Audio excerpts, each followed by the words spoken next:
There's some bonus subject that I can't put in the title of this video. If you want to stick to the end after I done talking about my Lyme flare up. Well, Lyme flare up I hit, well, it is the wee hours of the morning, Wednesday, July 26, 2023. I really felt the Lyme flare up hit me 13 days ago. I could really feel it in my skinny arms. My arms felt like they had less strength in them, and so I had to stop eating anything with sugar in it. Well, I've had a little bit of sugar in a few things here and there, and then I've had to avoid greatly reduce the amount of gluten-free foods I eat. I even have trouble, I don't feel as good the day after I eat these. Plus these have too much salt in them.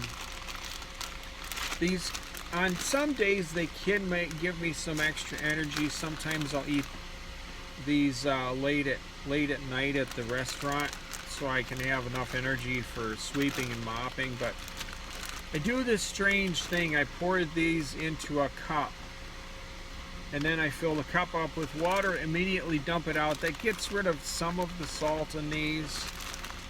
But anyway, so I definitely am in a Lyme flare up. You know, I'm guessing there's some of the people who follow my channel who have Lyme and or who are religious, and I could appreciate some prayers. Still working both jobs. The restaurant job that's 35 to 38 hours a week. The car dealership job that is,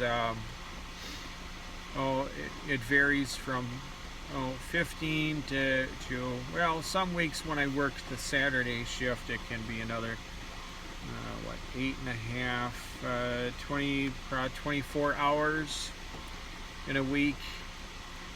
And so I had a hectic schedule since last Friday, working both jobs. You know, some nights only being able to get 3 hours of sleep. But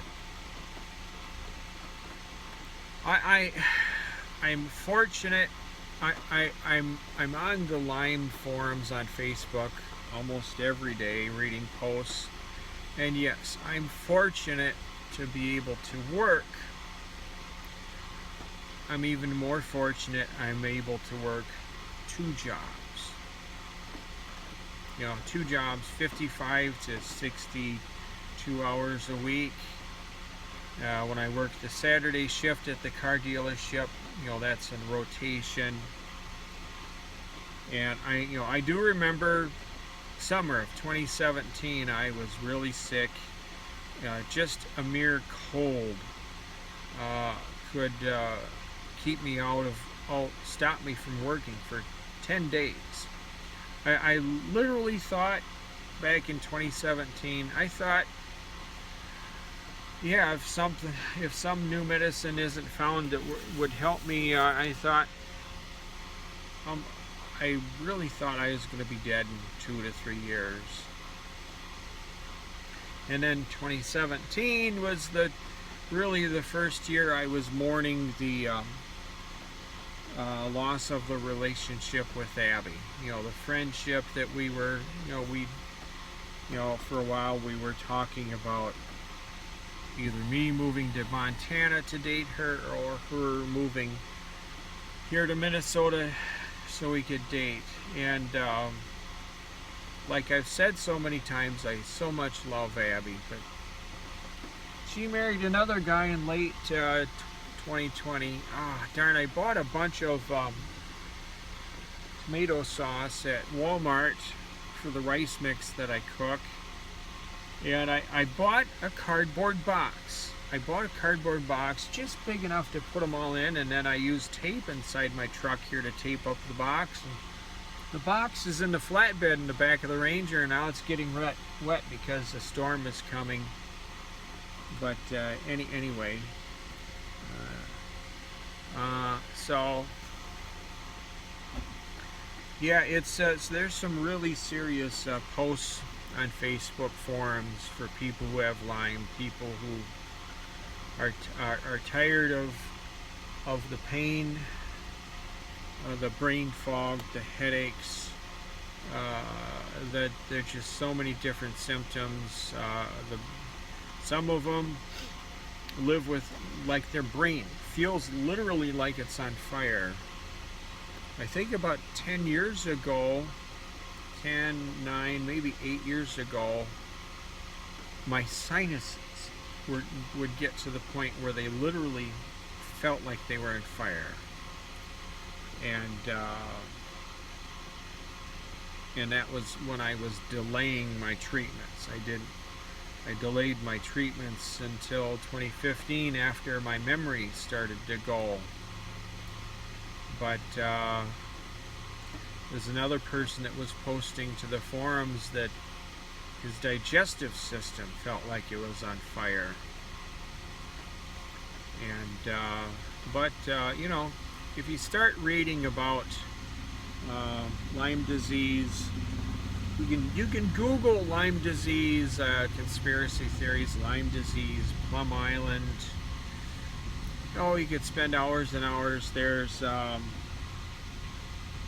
books about Lyme disease and where it came from. There's one that I bought, I think about 2 years ago.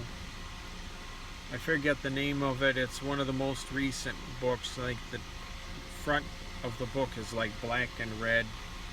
I've been too chicken to read it because some people tell me it's pretty scary to read what all is in it.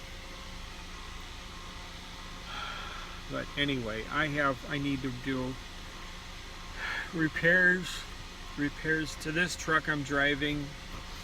I don't have working turn signals right now. I don't have a working fan. I have another fan to put in it in a box, plus a blower motor resistor, and I'm so busy and I don't have as much energy. I replaced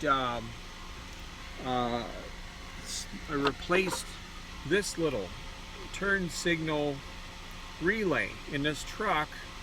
Still, I don't have working turn signals in this, and because my other Ranger, when the other Ranger lost turn signal function about 5 years ago, it was, you know, it was at first I put this junkyard turn signal switch in my other Ranger, and that didn't fix it.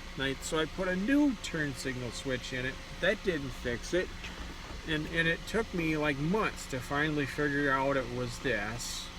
After lots and lots of work, what a pain in the ass. Ford Motor Company just, you know, the owner's manual doesn't say a darn thing about a turn signal relay. $17, $18, $20 maybe at Napa, $30 at other places. But okay, on to the bonus subject. A friend of mine, I graduated in 1985. A good friend of mine went into the Air Force, I think in 1986. He was in there, I think, a total of 3 years. I think into 1989, and there's one channel on YouTube, News Nation. If you've been following them, they've been really doing a lot of segments on really controversial subject about some information and technology that the federal government's been hiding.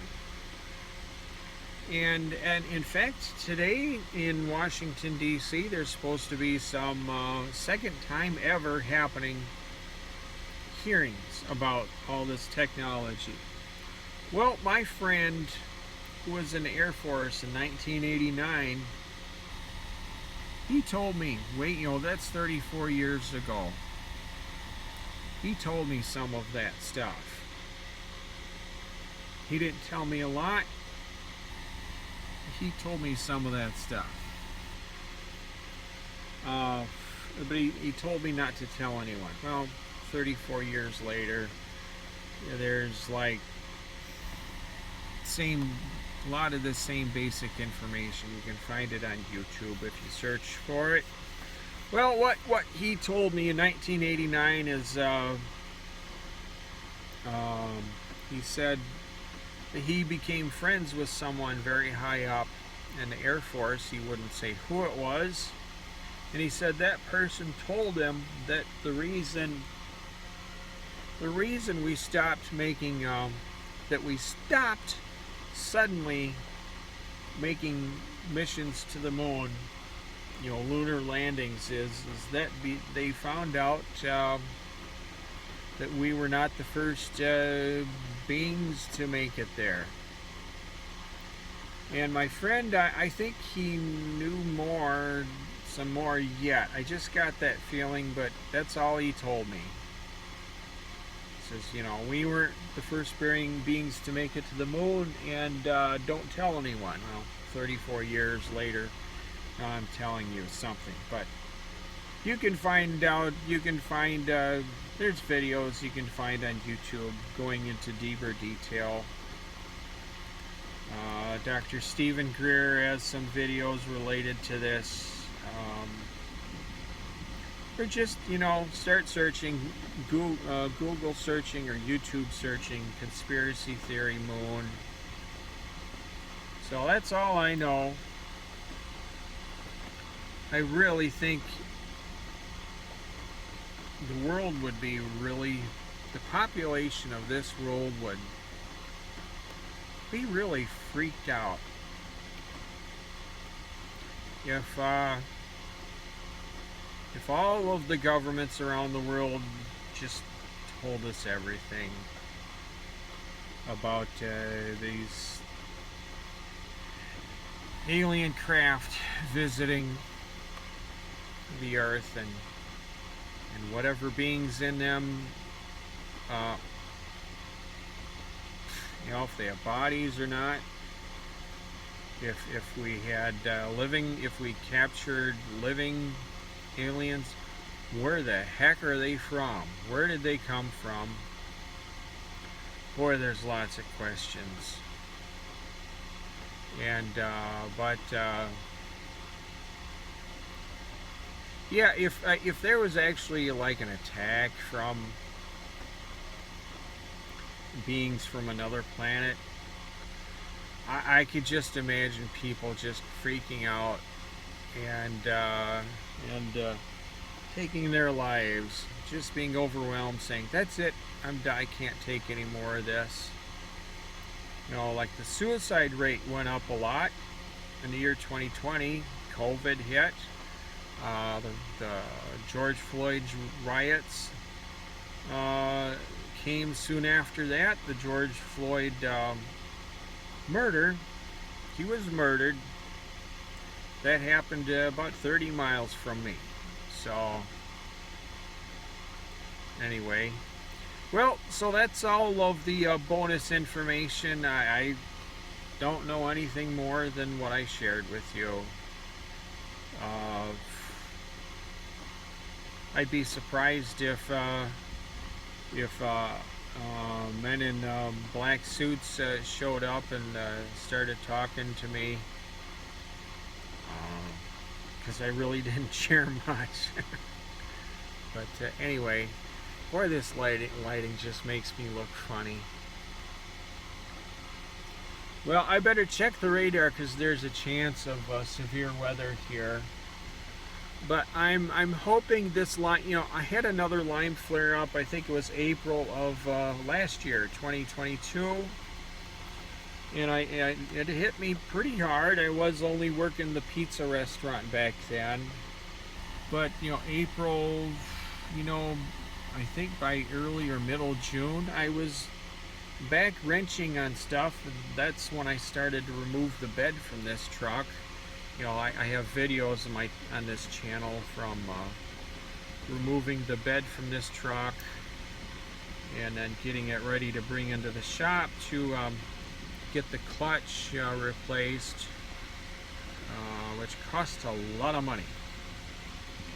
And anyway, yeah, I need to bring this truck in for the airbag recall.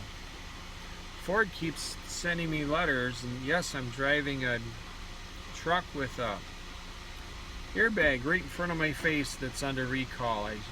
I just had to park the other Ranger because the back brakes were dragging really bad, and right front upper ball joint just was really loose. So, but this little Ranger has more power, more get up and go. Alright, thanks for watching. See ya, bye.